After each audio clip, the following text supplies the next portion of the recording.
অনেক স্বামী অনেক স্ত্রীর মধ্যে রোগ আছে যে বিয়ের পর বলে, দেখো তোমাকে আসলে আমার পছন্দ হয় নাই, মা বাবার পছন্দে বিয়ে করছি, আমার আসলে ভালো লাগে নাই, তারপরেও করছি আমি।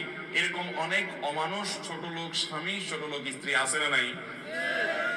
বিয়ের পরে আপনি এই কথা বলার রাইট আপনাকে ইসলাম দেয় নাই। এটা আপনি বলা মানে একটা লোককে অপমান করা, অসম্মান করা, তুচ্ছ-তাচ্ছিল্য করা। আল্লাহ বলেছেন ওয়াশিরুহুন্না বিল মারুফ, তোমরা তোমাদের বউদের সাথে, স্ত্রীদের সাথে সুন্দরভাবে জীবন যাপন করবে। এটা সুন্দরভাবে জীবন যাপন হতে পারে না যে আপনি তাকে বললেন তোমাকে আমার পছন্দ হয় না, তারপর আমি বিয়ে করছি। আপনাকে বিয়ে করতে বলছে কে? আপনার যদি অপছন্দ হয় আপনি তখনই বাধা দেওয়া দরকার ছিল। আপনি তখন বিয়ে করে এখন বলতেছেন আমার তোমাকে পছন্দ হয় নাই। এটা অবশ্যই একটি ন্যাক্কারজনক কাজ, গুনাহের কাজ, পাপের কাজ। এগুলোর কারণে আমাদের আমল বরবাদ হয়।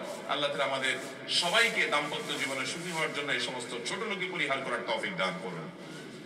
দাম্পত্য জীবনে সুখী হওয়ার জন্য দুইটা জিনিস লাগবে। কয়টা জিনিস ভাই? একটা হলো সবর, আর একটা হলো শুকর। একটা হলো সবর, আর একটা হলো আপনি যার সাথে জীবন যাপন করছেন, সংসার করছেন, তার কিছু ভুলভাল দেখছেন, সবর করবেন। ভালো কিছু পাইছেন, শুকর আদায় করবেন। এছাড়া আপনি কখনো দাম্পত্য জীবনে সুখী হতে পারবেন। আমার বিয়ের বয়স 11 বছর হয়েছে, কিন্তু আমার কোনো বাচ্চা হয় নাই। আমার শাশুড়ি কোনো কিছু নিয়ে ঝগড়া লাগলেই আমাকে এবং আমার স্বামীকে ভাঞ্জা, আটকুরা বলে খোঁটা দেয় এবং বলে আল্লাহ যেন আমাদের কোনো সন্তান না দেয়, বদদোয়া করে। এমন অবস্থা আমাদের করণীয় কি? ভালো করে শুনে রাখেন। অনেক এলাকাতে এটা আছে যে কারো ছেলে মেয়ে না হলে তাকে আটকুরা, ভাঞ্জা, এটা সেটা, আরো কি জানি বলে, এরকম বিভিন্ন কথা বলে। এটা, এই গালিটা কাদের গালি জানেন? কোরআনে আল্লাহ তাআলা উল্লেখ করেছেন। কাদের গালি এটা? কাফেরদের গালি। এই গালিটা কাদের গালি? কাফেররা।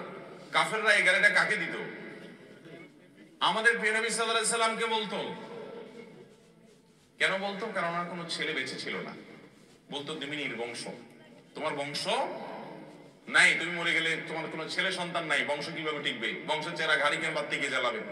নির্বংশ বলে গালি দিত আমাদের নবী সাল্লাল্লাহু আলাইহি সাল্লামকে। কারা? কাফেররা। আল্লাহ তাআলা সূরা ইন্না আতানাকা কাউসারের মধ্যে জবাব দিয়েছেন, ইন্না আতাইনাকাল কাউসার ফাসাল্লি লিরাব্বিকা ওয়ানহার ইন্না শানিআকা। যারা আপনাকে নির্বংশ বলছে, ওরা বরং নির্বংশ। ওদের নাম নেয়ার মতো, ওদের বংশে চেরাগ জ্বালানোর মতো লোক দুনিয়াতে পাওয়া যাবে না।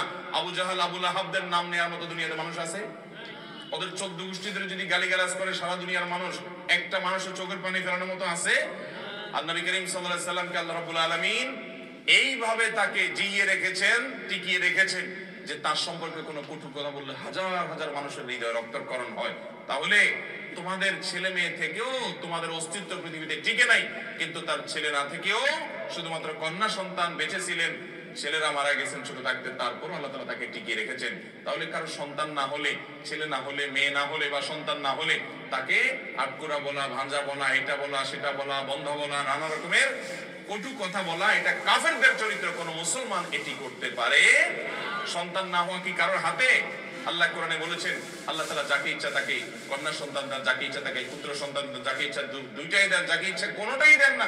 ওয়াজআলু মাইয়াশাউ হাকিমা, যাকে ইচ্ছা তাকে আল্লাহ বন্ধা করেন। অতএব